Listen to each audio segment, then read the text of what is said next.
Before we get into this, if you enjoy content like this, please take a second to subscribe and help me grow. I'm building this channel around stories, design, and ideas that actually stay with you. So if that sounds like your thing, you're in the right place. Now, let's begin. We are often inspired by the quiet intelligence of nature, the way rows of trees form shaded corridors, how scattered stones create natural constellations across a landscape, how hills frame panoramic views, and how even wild shrubs can subtly define boundaries. This project began with a simple belief. Architecture should not merely fill empty space. It should become part of nature itself. So instead of imposing a structure onto the site, the house was reimagined as something that grows with its environment, something that ages, evolves, and lives alongside the family, a kind of man-made nature. The architects Ramadhona and Kusneri Prasetiani of Studiork began their journey by searching for the right site together with the family. They eventually discovered a plot located at the corner of a street, slightly elevated above the surrounding neighborhood. This elevation became a defining advantage. It opened up unobstructed views in multiple directions and allowed natural light to enter the house from almost every side. But before the building was even designed, they made an unusual decision. They started with the trees. Specific trees were carefully placed across the site, dense enough to ensure privacy, yet porous enough to allow filtered sunlight to pass through. These trees were not just aesthetic elements.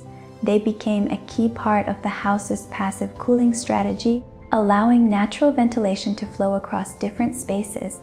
The house unfolds across 4 levels, yet it is composed in a way that makes it feel like a single floating volume, resting gently on top of the terrain.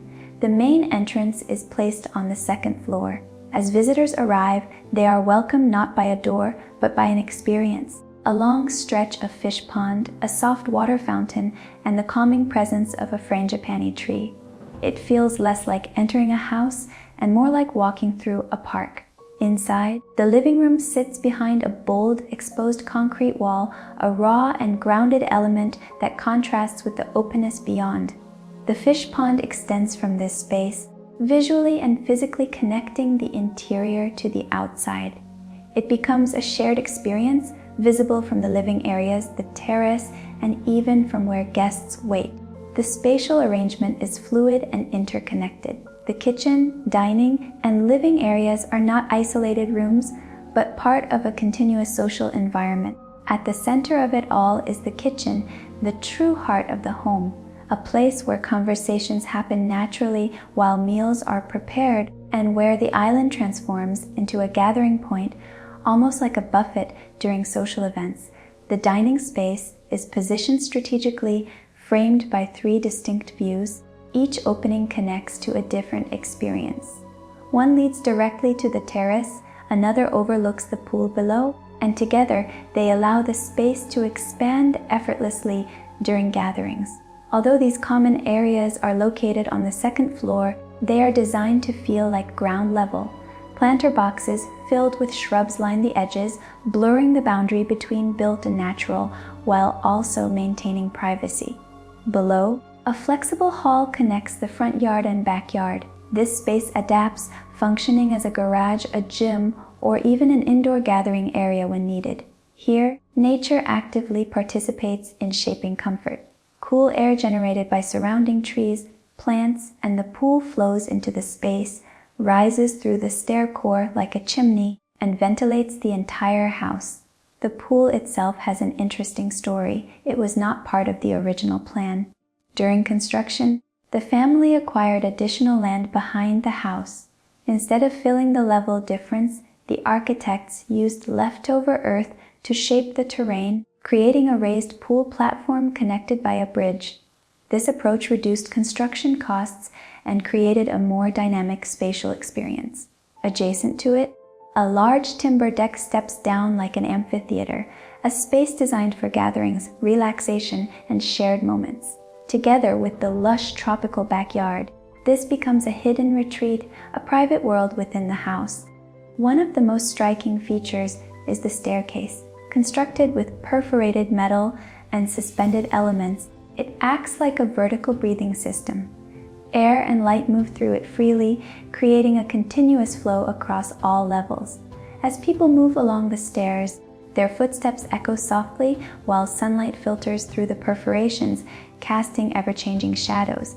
It feels almost theatrical, as if nature itself is choreographing light and movement. The private spaces are located on the 3rd floor. The master bedroom is oriented towards the east and north, allowing morning sunlight to gently enter the space. Here, the sunrise becomes part of daily life, a natural wake-up call. Privacy is maintained through carefully placed vegetation, which filters views while still allowing light to penetrate. Even the bathroom embraces this connection to nature. Though compact, a large window paired with a planter box creates a calming, almost spa-like atmosphere. Above it all, the rooftop becomes the most open and expansive space, a place to experience the sky, the horizon, and the distant city lights in the evening. Given the harsh conditions at this level, strong winds, higher temperatures, and low humidity, the landscape is adapted accordingly. Cactus, agaves, grasses, stones, and olive trees form a dry garden, resilient, minimal, and expressive. Sustainability is deeply embedded in the design. Solar panels generate a significant portion of the house's energy, while natural ventilation and daylight reduce overall consumption. But beyond all technical achievements, the true success of the project lies elsewhere. For the architects, the most fulfilling moment is not the completion of the building, but watching the family grow within it. Seeing how they inhabit the spaces, how they create memories, and how the house becomes part of their everyday life. Because in the end, architecture is not just about buildings. It is about how those buildings make people